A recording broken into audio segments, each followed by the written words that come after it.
As the country strives to heal the economic damage from coronavirus, some say opportunity zones can play a special role. Senator Tim Scott of South Carolina came up with the idea of opportunity zones and explains what they can do. Opportunity zones are a way for us to bring more resources from the private sector into the parts of the country that are in desperate need of new development and new resources.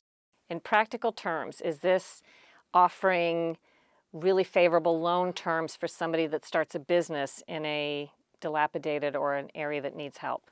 Well, what this requires for you to take advantage of the opportunity zones is a long-term investment in one of the areas. What we don't want are folks to come in, make a quick turnaround, make a profit, and run out. You have to be there at least 5 years, optimally 7 years, in order to get the bigger benefits of the zones. But these are not loans. They're not government handouts. It is specifically designed to bring entrepreneurs into neighborhoods to refurbish homes, to start businesses, to attract more wealth into the neighborhoods so that the residents of those neighborhoods have a chance to prosper and succeed because of this notion called opportunity zones. What do the people who come into these areas, get out of it? If you stay for 7 years, you get a 15% reduction on the capital gains tax that you owed at the beginning 2019.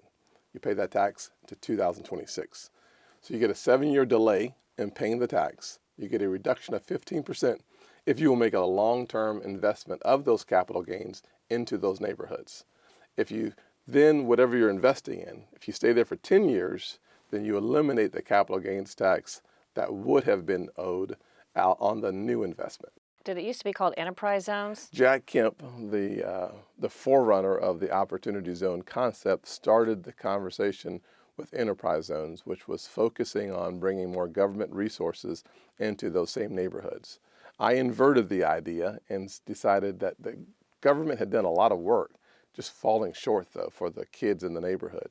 I wanted to bring the private sector in. So the idea was birthed because of Jack Kemp. Jack Kemp was what we considered the bleeding heart conservative of his era. And so I wanted to see his dream that I found when I was a younger politician come to reality.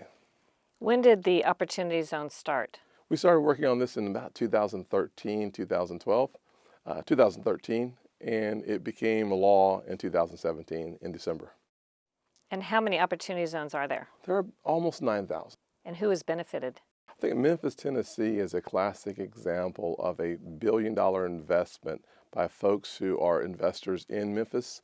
They are now refurbishing a neighborhood and providing long-term opportunities. I like the one in Dallas, Texas, since I'm a Dallas Cowboys fan. There's a joint venture that's putting $400 million on the south side of Dallas, 2,000 plus jobs being created, affordable housing happening.